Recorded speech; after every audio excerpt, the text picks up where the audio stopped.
ഞാൻ അത്ഭുതപ്പെട്ടു പോയൊരു കാര്യമുണ്ട്. കർണാടകയിലെ പാവപ്പെട്ട മുസ്ലിമീങ്ങളെ മുന്നിൽ പോയിട്ട് നമ്മുടെ മഹാന്മാരായ ഇമാമിങ്ങളുടെ കിതാബുകൾ വായിച്ചിട്ട് മുജാഹിദ് മൗലവിമാർ കാട്ടിക്കൂട്ടിയ തട്ടിപ്പും മൂടിവെക്കലും കണ്ടിട്ട് ഞാൻ അത്ഭുതപ്പെട്ടു പോയി. ഹൃദയത്തിൽ ഈമാനിൻ്റെ അണുമണി തൂക്കമുള്ള ഒരു മുഅ്മിനിക്ക് ഇങ്ങനെ ആളുകളെ വഞ്ചിക്കാൻ കഴിയോ? എത്രയോ നിഷ്കളങ്കരായ പാവങ്ങളുടെ മനസ്സിലാണ് അറബി ഇബാറത്തും കിതാബിന്റെ പേരും ഇമാമിന്റെ പേരും പറഞ്ഞ് ഇവർ പറ്റിച്ചതെന്ന് അറിയും നിങ്ങൾക്ക്. ഇവിടെ റസൂലുള്ളാഹി സ്വല്ലല്ലാഹു അലൈഹി വസല്ലം പറഞ്ഞു അല്ലാഹുമ്മ ലാ തജ്അൽ ഖബരി വസനൻ യുഅബദു. ഇതിന്റെ വിശദീകരണം മഹാൻ ഇബ്നു അബ്ദുൽ ബർ റഹ്മത്തുള്ളാഹി അലൈഹി പറഞ്ഞ ആ വാചകം ശരിക്കും ശ്രദ്ധിക്കുക. എന്താണെന്ന് ഞാനൊന്ന് ചുരുക്കി പറയാം. അള്ളാഹുവിന്റെ റസൂൽ സ്വല്ലല്ലാഹു അലൈഹി വസല്ലമ തങ്ങൾ അള്ളാഹുവിനോട് ദുആ ചെയ്തിട്ടുണ്ട്, അല്ലാഹുമ്മ ലാ തജ്അൽ ഖബരി വസനൻ യുഅബദു. അള്ളാഹുവെ, എൻ്റെ ഖബറിടം ആരാധിക്കപ്പെടുന്ന കേന്ദ്രമാക്കരുതേ എന്ന്. ഈ ദുആക്ക് ഉത്തരം കിട്ടിയിട്ടുമുണ്ട് എന്നാണ് മുജാഹിദുകൾ പറയുന്നത്. സ്വാഭാവികമായിട്ടും സുന്നികൾ ചോദിക്കൂലേ, അങ്ങനെയാണെങ്കിൽ ഞങ്ങൾ റസൂലുള്ളാഹി സ്വല്ലല്ലാഹു അലൈഹി വസല്ലമ തങ്ങളോട് ഇസ്തിഗാസ ചെയ്യുന്നത് അത് റസൂലുള്ളാഹി തങ്ങളെ ആരാധിക്കലാണ് എന്നാണല്ലോ നിങ്ങൾ പറയുന്നത്. അപ്പോൾ അതടിസ്ഥാനത്തിൽ ഒന്നുകിൽ റസൂലുള്ളാഹി തങ്ങളെ ദുആ സ്വീകരിച്ചിട്ടില്ല എന്ന് വരണം ഞങ്ങൾ ചെയ്യുന്നത് ഇബാദത്താണെങ്കിൽ.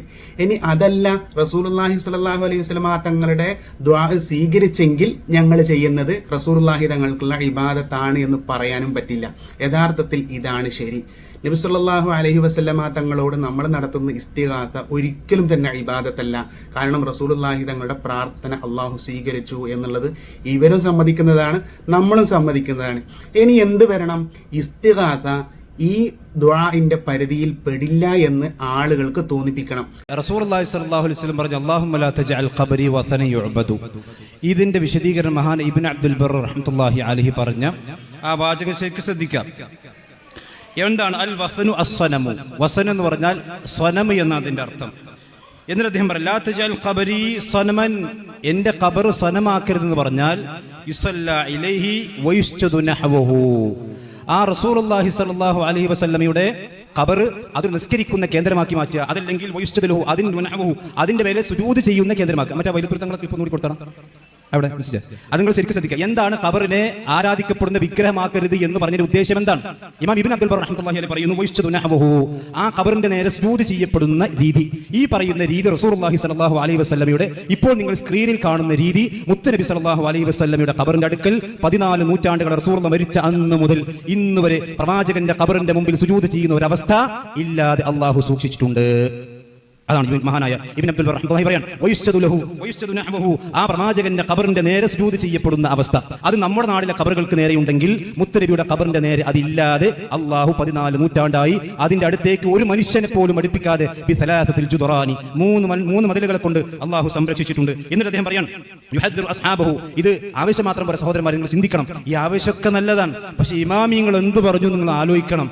നമ്മളെക്കാൾ വിവരമുള്ള, നമ്മളെക്കാൾ പാണ്ഡിത്യമുള്ള, നമ്മളെക്കാൾ അറിയുന്ന, നമ്മളെക്കാൾ പടച്ചവനെ പേടിക്കുന്ന മഹാരഥന്മാരായ പണ്ഡിതന്മാർ ഈ ഹദീസ് വിശദീകരിച്ച് പറയാൻ യുഹദ്ദിറു അസ്ഹാബഹു. എന്തുകൊണ്ടാണ് പ്രവാചകൻ ഈ ഹദീസ് പറഞ്ഞത്? തന്റെ അസ്ഹാബുമാരെ താക്കീത് കൊടുക്കുകയാണ്. വസായിറ ഉമ്മത്തി മിൻ സൂയി സനിഅൽ ഉമ്മി ഖബ്ലഹും, തന്റെ മുമ്പ് കഴിഞ്ഞു പോയ ജൂതനസ്രാനികൾ അവരുടെ അമ്പിയാക്കന്മാരുടെ ഖബറിന്റെ അടുത്ത് ചെയ്തപ്പോൾ നിങ്ങൾ ചെയ്യരുത്. അല്ലദീന സല്ലൂ ഫീ ഖുബൂരി അംബിയാഇഹിം വത്തഖദൂഹാ ഖിബ്ലതൻ വമസ്ജിദൻ കമാ സനഅത്തിൽ വസനിയത്തു ബിൽ ഔതാനി ലത്തി കാനൂ യസ്ജുദൂന ഇലൈഹാ വയുഅള്ളിമൂനഹാ. വിഗ്രഹാരാധകന്മാർ വിഗ്രഹത്തിന്റെ മുമ്പിൽ പോയിക്കൊണ്ട് സുജൂദ് ചെയ്യാറുണ്ട്, അതിനെ ആദരിക്കാറുണ്ട്. അതുപോലെ പ്രവാചകൻ സല്ലല്ലാഹു അലൈഹി വസല്ലമയുടെ ഖബറുകളെ ജൂതനസ്രാനികൾ അവരുടെ അമ്പിയാക്കന്മാരുടെ ഖബറുകളെ സുജൂദിന്റെ കേന്ദ്രങ്ങളാക്കിയതുപോലെ നിങ്ങൾ എന്റെ ഖബറിനെ സുജൂദിന്റെ കേന്ദ്രങ്ങളാക്കരുത്. വദാലിക ശിർകുൽ അക്ബർ, ഇത് വലിയ ശിർക്കാണ്. ഇതാരാ പറയുന്നത്? മഹാൻ ഇബ്നു അബ്ദുൽ ബർ റഹ്മത്തുള്ളാഹി അലൈഹി പറയുന്നു റസൂലുള്ളാഹിന്റെ ഖബർ സുജൂദ് ചെയ്യപ്പെടുന്ന കേന്ദ്രമായിട്ടില്ല, ആരാധിക്കപ്പെടുന്ന കേന്ദ്രമായിട്ടില്ല, അത് അള്ളാഹു സംരക്ഷിച്ചിട്ടുണ്ട്. അതേ സമയത്ത് ആ റസൂലുള്ളാഹിന്റെ ഖബറിന്റെ അടുക്കൽ വെച്ചുകൊണ്ട് ആരെങ്കിലും എന്തെങ്കിലും പോക്കിത്തരങ്ങൾ കാണിച്ചാൽ അതൊന്നും റസൂലുള്ളാഹിന്റെ പ്രാർത്ഥനയ്ക്ക് എതിരല്ല, അത് സംരക്ഷിക്കുമെന്ന് പറഞ്ഞിട്ടുമില്ല. പ്രവാചകൻ സല്ലല്ലാഹു അലൈഹി വസല്ലമ ആരാധിക്കപ്പെടുന്ന വിഗ്രഹമാക്കരുത് എന്നല്ല പ്രവാചകൻ പറഞ്ഞത്. എന്റെ ഖബറിനെ അതും ജൂതനസ്രാനികളെ ചൂണ്ടിക്കൊണ്ടാണ് പറഞ്ഞത്. അതുപോലെ നിങ്ങൾ ചെയ്യരുത്.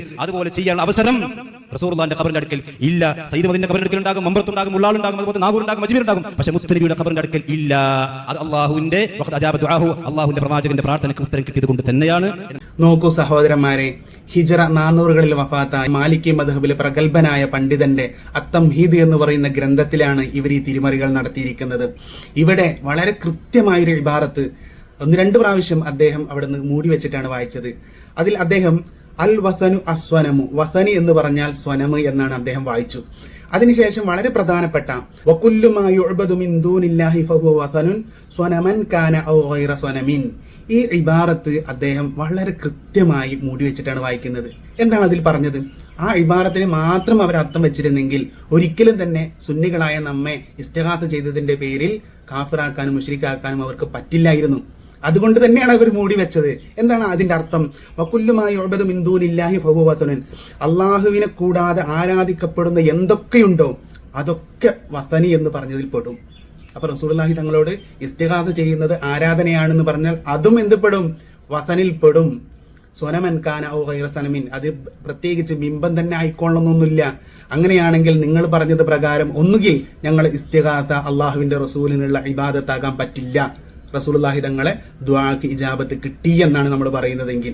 ഇനി അതല്ല ഞങ്ങൾ ചെയ്യുന്നത് ഇബാദത്താണ് എങ്കിൽ റസൂലുള്ളാഹി തങ്ങളുടെ ദുആക്ക് ഇജാബത്ത് കിട്ടിയിട്ടില്ല എന്ന് നിങ്ങൾ പറയേണ്ടി വരും. അദ്ദേഹം അടുത്ത പേജിൽ മൂടി വെക്കുന്നത് നോക്കൂ. ഞാനിവിടെ പച്ച കളറിൽ ചുവന്ന അണ്ടർലൈൻ ഇട്ടത് നിങ്ങൾ കൃത്യമായി ശ്രദ്ധിക്കണം. അവിടെ അദ്ദേഹം വായിക്കുന്നുണ്ട് ഫഖാല സല്ലല്ലാഹു അലൈഹി വസല്ലം അല്ലാഹുമ്മ ലാ തജഅൽ ഖബരി വസനൻ യുസല്ലാ ഇലൈഹി. അല്ലാഹുവേ എൻ്റെ ഖബർ നീയാക്കരുത്, വസനൻ യുസല്ലാ ഇലൈഹി ആ ഖബറിലേക്ക് നിസ്കരിക്കുന്നതാക്കരുത്, വയുസ്ജദു നഹ്വഹു ഖബറിലേക്ക് നേരെ സുജൂദ് ചെയ്യുന്നതാക്കരുത്. ഇത് അദ്ദേഹം എത്രയോ ആവർത്തി വായിക്കുന്നുണ്ട്. പക്ഷെ അതിന്റെ തൊട്ടപ്പുറത്തില്ല അതിനോട് അത്ഫിന്റെ ഹർഫ് കൊണ്ട് പറഞ്ഞ വയുഅ്ബദു എന്ന് അദ്ദേഹം മനഃപൂർവ്വം വായിച്ചില്ല. എന്തുകൊണ്ട് വായിച്ചില്ല? വയുഅ്ബദു എന്നെങ്ങാനും അവർ വായിച്ചു കഴിഞ്ഞാൽ ആ യുഅ്ബദുയിൽ എന്തൊക്കെ പെടും? നമ്മൾ ചെയ്യുന്ന ഇസ്തിഗാസ ഇബാദത്താണ് എന്ന് പറഞ്ഞതിന്റെ അടിസ്ഥാനത്തിൽ അതും എവിടെ വരുമായിരുന്നു? അവിടെ വരുമായിരുന്നു. അത് വായിച്ചു കഴിഞ്ഞാൽ നബി സല്ലല്ലാഹു അലൈഹി വസല്ലം തങ്ങളുടെ പ്രാർത്ഥനയ്ക്ക് ഉത്തരം കിട്ടി എന്നവർക്ക് പറയാൻ പറ്റില്ല.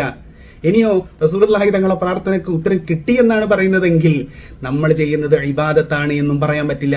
അപ്പോൾ മുസ്ലിമീങ്ങളായ നമ്മളെ കാഫിറും മുശ്രിക്കുമാക്കി ചിത്രീകരിക്കാൻ വേണ്ടിയിട്ട് മഹാന്മാരായ അയിമ്മത്തിന്റെ കിതാബുകൾ വായിച്ചിട്ട് കൃത്യമായി മൂടിവെക്കൽ നടത്തിയിട്ട് ഒരു നാട്ടിൽ പോയി കർണാടകയിലുള്ള പാവപ്പെട്ട മുസ്ലിമീങ്ങളെ മുന്നിൽ എന്തൊക്കെയോ അതിനുശേഷമുള്ള ഇബാദത്തുകൾ എത്ര ഉണ്ട്, വരികൾ കണക്കിനുണ്ട്.